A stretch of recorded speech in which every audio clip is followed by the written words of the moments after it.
Halo, bertemu kembali di pertemuan 6 dengan materi statistik inferensial. Apa itu statistik inferensial? Metode statistik yang bertujuan untuk menguji dan di dalamnya juga termasuk statistik deskriptif.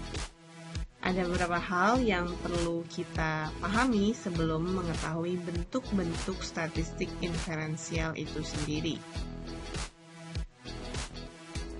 Nah, populasi kalau dilihat dari jenisnya ada yang terbatas dan tidak terbatas atau tak terhingga. Sementara kalau populasi dari sifatnya ada yang homogen dan yang heterogen.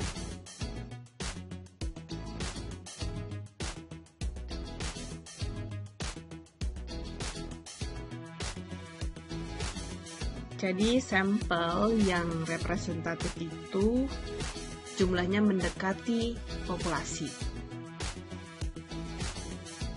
Untuk hubungan antar variabelnya sendiri ada yang bersifat simetris, timbal balik, ataupun yang asimetris. Kalau dia simetris, biasanya pernyataan variabel X dan Y itu hanya sekedar untuk membedakan saja. Antar variabel ini tidak saling mempengaruhi ya.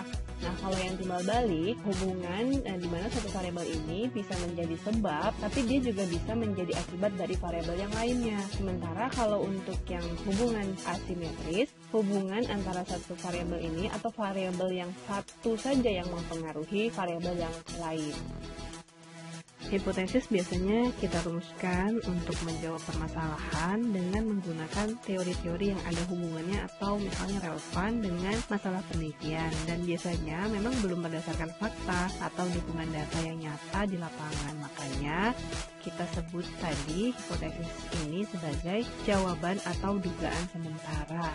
Nah, hipotesis ini biasanya ada yang disampaikan dalam bentuk notasi matematika seperti ini dan juga pernyataan yang disebut hipotesis penelitian. Nah, data ini ada yang non-metrik dan metrik kalau kita lihat dari cara pengukurannya.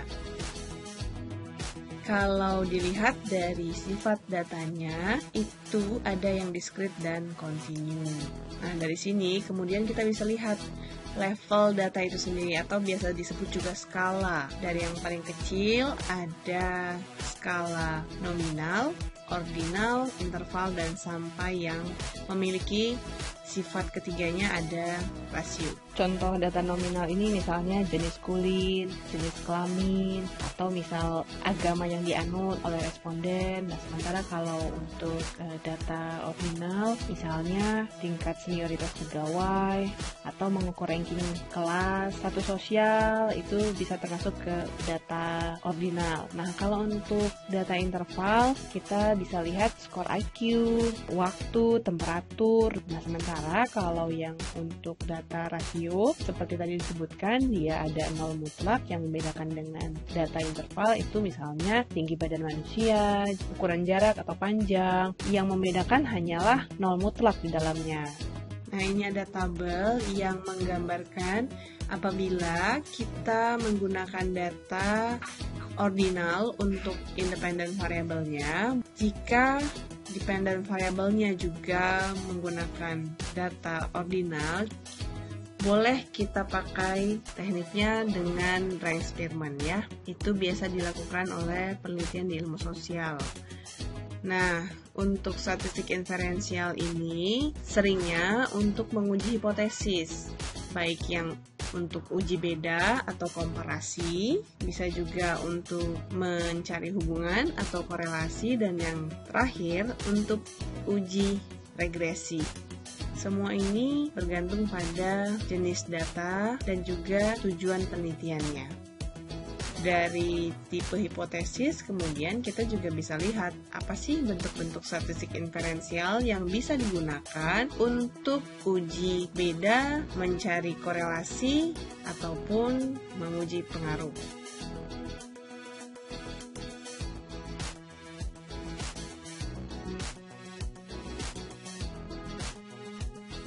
Yang terakhir ini ada bentuk statistik inferensial yang non-parametrik.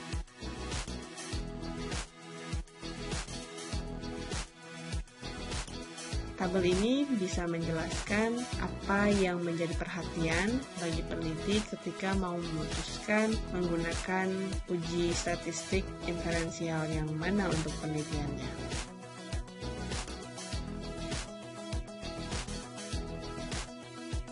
Nah, untuk uji beda, perhatikan bahwasanya distribusi data itu harus normal.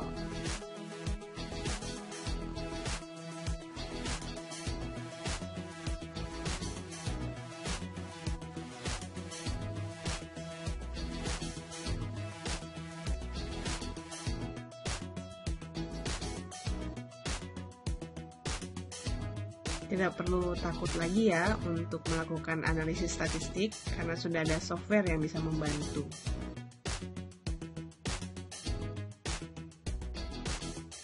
Silahkan dilihat lebih lengkap informasinya pada sumber rujukan ini. Terima kasih.